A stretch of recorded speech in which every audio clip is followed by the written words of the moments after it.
અમારી સમ્રાટ સમાચાર ચેનલ સબસ્ક્રાઇબ કરો, લાઇક કરો, કોમેન્ટ કરો અને જોતા રહો પળે પળના દરેક પ્રકારના સમાચારો।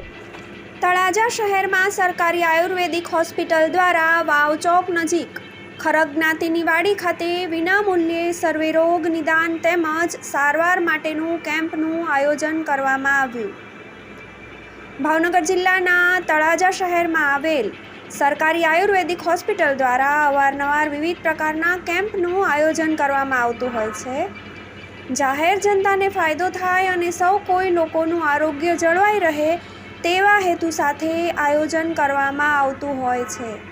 તેવી જ રીતે સરકારી આયુર્વેદિક હોસ્પિટલ દ્વારા સાપ્તાહિક યોગ શિબિરનું આયોજન કરવામાં આવ્યું છે, જેનો સર્વ જાહેર જનતાએ લાભ લેવા પણ અનુરોધ કરવામાં આવ્યો છે, જેને લઈને તારીખ 15થી 20 સુધી એટલે કે કુલ 6 દિવસ માટેના કાર્યક્રમનું આયોજન કરવામાં આવ્યું છે।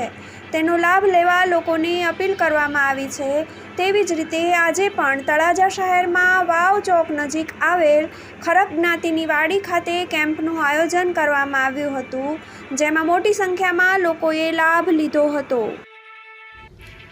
વૈદ કપિલ પંડ્યા, નાયબ હોસ્પિટલ અધિક્ષક, સરકારી આયુર્વેદ હોસ્પિટલ તળાજા।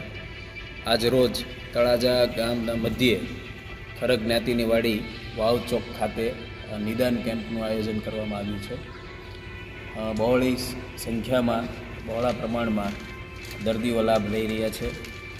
આ સાથે મીડિયાના માધ્યમથી હું જણાવીશ કે આવતા વીકમાં તારીખ 15થી લઈ અને 20 તારીખ એટલે કે સોમવારથી શનિવાર સુધી બહેનો માટે સ્પેશિયલ ઓબેસિટીનું એક શિબિરનું આયોજન કરેલું છે, જેનો સમય રહેશે સવારે 10 થી 11 અને સરકારી આયુર્વેદ હોસ્પિટલ તળાજા ખાતે આ શિબિર ઓબેસિટી એટલે કે શરીરનું વજન જેનું વધારે હોય અને એ ઘટાડવા માટેના આસનો, પ્રાણાયામ અમારા ત્યાંના યોગ શિક્ષક દ્વારા શીખવાડવામાં આવશે। તો તળાજા તેમજ તળાજાની આજુબાજુના જેટલા પણ લોકોમાં ખાસ બહેનો માટેનો જ કાર્યક્રમ હોય તો બહેનો આનો લાભ લે એવો હું અનુરોધ કરું છું।